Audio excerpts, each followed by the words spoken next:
Time to find out what's happening this week in the weird and wonderful world of pets. Please welcome Joe Good and Anna Webb. Carefully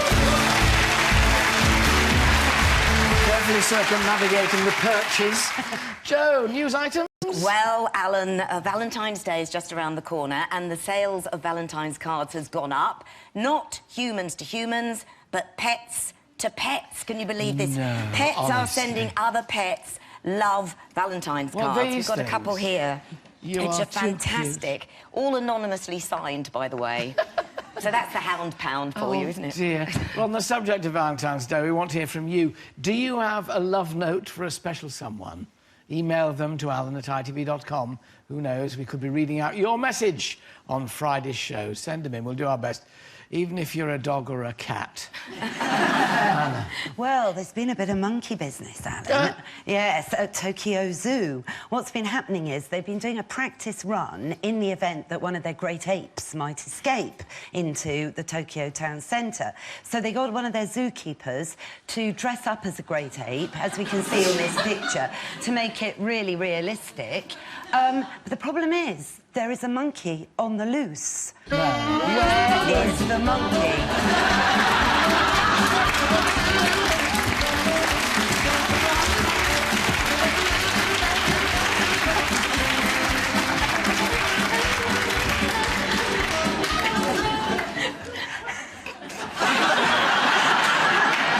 If the Secretary of State for Education is watching this, he won't come! He won't come! Go on, finally, Joe. Finally, every family likes to go for a walk, and this little family was seen in Chelsea walking down the road. And have a look at it. It's a couple with their bulldog and 3 parrots on the shoulder going out for a stroll. I absolutely love that, taking a constitutional. Only in Chelsea. I believe that that couple aren't the only ones going parrot crazy. Joining us now with a variety of his feathered friends, please welcome parrot expert Barrett Watson. You're very welcome. Thank you very much. Gosh, look, loads and loads of Barrett, I've got to be very careful not to call you Parrot, which I'm sure is... These are amazing. Oh, we're going to look at lots and lots of different types here, but they are incredible, aren't they? Perhaps the one that most of us know is this blue and yellow macaw. So, I mean, describe the breed for us there. This is a lovely-looking parrot, this one that Joe's got. Yeah, he's a bird from Central and South America. They are one of the best pets as parrots. They're very good-tempered. Between 60 and 70 years, so they're for life. A dog, then. Yes. Who was that? That's where it's coming from. So 60 and 70 years. Joe, get it to talk. I mean, how do you get them to talk? I think it's repetition, isn't it, Anna? If you get them to talk, well, Yeah, they repeat what you say, You're tapping into their mimicking behaviour, which is a natural activity. All parrots have the ability to speak, yes. but some never will. So if you're wanting a parrot to train it to talk exclusively, then maybe think about getting a different pet. Right. But start with one word, one phrase, keep repeating it, and then when they finally do speak, obviously lots of praise, and maybe give it a pumpkin seed. Oh, isn't it wonderful? That. You go through your entire life learning to speak and you get a pumpkin seed. So then we've got the cockatoo there, which Anna's got. Now, they're beautiful, aren't they? I mean, similar to parrots in terms of looking after and length of life? Yeah, absolutely. The longest recorded living parrot was a Moluccan cockatoo in San Diego Zoo. It's got a lovely crest. I mean, Anna's stroking it. See these wonderful sort of tangerine-coloured feathers in its He loves that. He loves that, Hector. Good Hector. Yes. Beautiful. And they all need similar, you know, some large cages and yeah, the cage should never be large enough. An aviary would be even better. If they're outside an aviary, they can fly, have the wind and the sun and the rain on them, which they enjoy.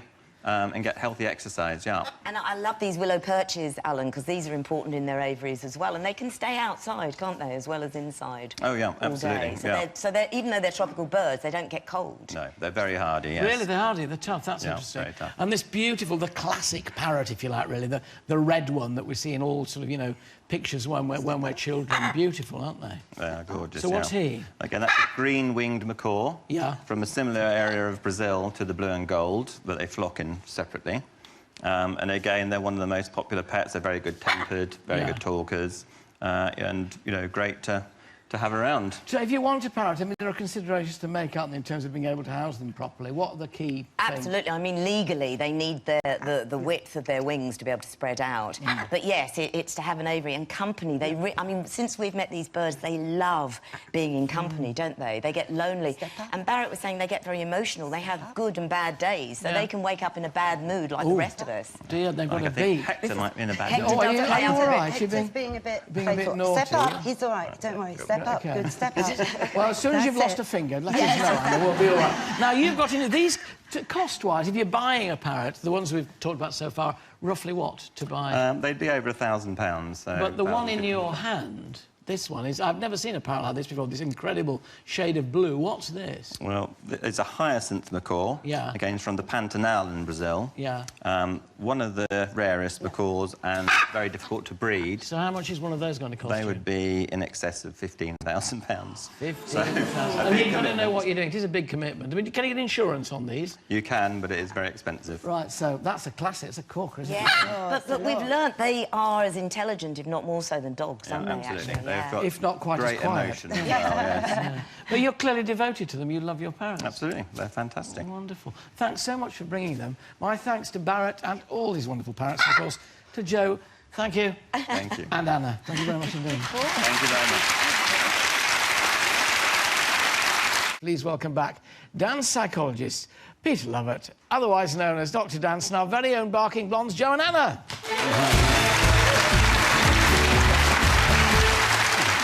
Peter, lovely to see you. So now we've got our guinea pigs here, Joe and Anna, which are appropriate guinea pigs as the animals people. So memory increased by dance. How so? Well, it does. It's practicing memory, you see, because when you learn to dance, what you have to do is segment all the dance steps together and put them in a particular order. And remember the order, remember the items. And that's like doing a Sudoku or doing a jigsaw puzzle. Yeah. It's helping you cognitively to process that information. I've heard some excuses for having a good dance, but that's the best one I've ever seen. So can you give us a little demonstration of what we can do then? OK, what we do, so we know that short-term memory is limited to less than 10 items, right? You can normally only remember sort of 5 or 6 or 7 items in a memory. I'm going to teach you a dance now that has 32 elements to it. Oh, goodness. And I'm going to show you how you can remember that item, OK? Are you confident, girls? Yeah. OK. And 32 the elements. secret's all about chunking. And what you have to do is to put the elements together in a meaningful way. So chunk them. And, of course, dancers do this by counting from 1 to 8. So you chunk them into those little units. So if we all stand up, we'll stand up. Stand up, please. And the people at home can do this too. Everybody, standing up. OK. Lovely, lovely, lovely. Right. OK. And what we're going to do, we'll start off. So the Up, first please. chunk of information... Lovely. Come on, Robert Powell, you're not too grand for this. Come on. We're all looking stupid. So the first chunk I want you to remember, the first 8 counts, just with your right leg out to the side, us on the stage doing left leg on the side. Right. So we go, all we're going to do is go 1, 2, 3, 4, and then the other side 5, 6, 7, 8. Right. You got that? OK. That's the first chunk. The second chunk is going to put our right foot back, and we'll do the same with our right. So we go 1, 2, 3, 4, and the other one 6, 7, 8. You got that so far? Yeah. The third chunk is our knees. The right knee comes up in the air. We go 1, 2, 3, 4. And the left knee goes 5, 6, 7, 8. Yeah. Now, the fourth chunk, the hard chunk, OK, all we have to do is turn around in a circle. We'll try the 1, 2, 3, 4. Come on, guys, do it. Lovely. And then hand up in the air, clap, and then hip, hip. OK, right. So we've got those Cue the 32 music. elements. Here we go. So just follow us. Okay. Here we go. Try and remember the items. 5, 6, 7, and 1, 2. Lovely. And back. Back. Now the knees, the knees. Now the next knee. Now we turn around. Go up from the top. 1, 2, 3. And back. You cowards. No. Now knee. The knee. Now we turn around. Last time. 1 and 2 and 3. Oh, put a bit of effort into now, please. Oh, lovely. Now the knees up and down. 1 and 2. Oh, lovely. And the next knee. Now we turn. We go up, clap, hip. All right. Have a seat. Right. Now then, we've already conducted a memory test on our barking blondes before the show. Yeah. Quietly, please. No, cowards, they never did it at all. We're now going to recreate the same test and see if the results have improved. So I'm going to take my place behind the conveyor belt. Now, what you guys need to all do... you guys have to do is remember as many items as possible. Let's play Titch's Till. But before they start, what you have to do is to group the items. What I want you to do is, as the items come across, group them in the way that we were with the dance. So in the dance, we group the steps together into little chunks. Okay. As you see the items, group them into chunks and try to apply the same technique to your memory as you did with the dance. Right. OK, let's see. Right. Off we go. Right. Jester's hats. One Jester's hat. We have 2 playing cards. Cuddly toy. A pigeon. A cycling helmet. A cushion. We have a mug. We have a hand. Oh, we have a candlestick. It's very technical, this, you know. There's 2 guys here working like fury. OK. We have a wig. OK.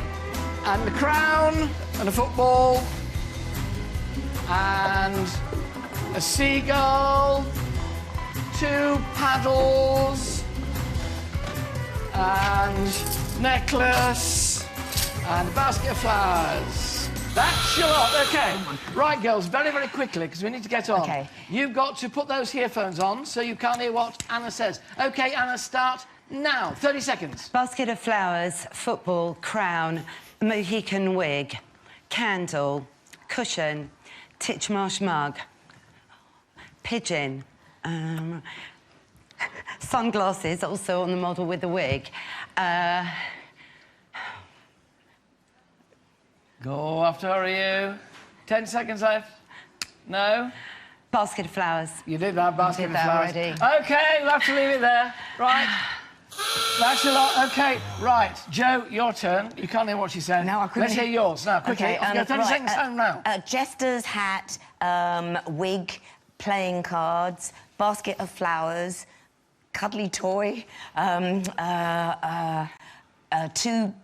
buttons. Have I said that? Gosh, this is awful. God, this is so exposing. A football and a wig and a crown and a cuddly toy. Again. 10 seconds left. Come on. Oh, goodness me. 2. Relax. A mug. Oh, there we are. Well, how did they do compared with Dr. Dance, how they did before? Well... Which, under TV conditions, is a bit unfair. It is a bit unfair. But initially, Joe, in the first test, got 8 correct. Yeah. And just now got 10 correct. Right. And Anna. Anna got 1, 2, 3, 4, 5, 6, 7, 8. You got... Well, actually, you did get... This is absolutely true. You actually got 7 correct in the rehearsal, and then you got 8 correct today. So it's slightly better. Dr. Dance, you're out tomorrow to reveal how to dance yourself healthy, but for now, my thanks to Dr. Dance and, of course, Joe and Anna. Exhausting.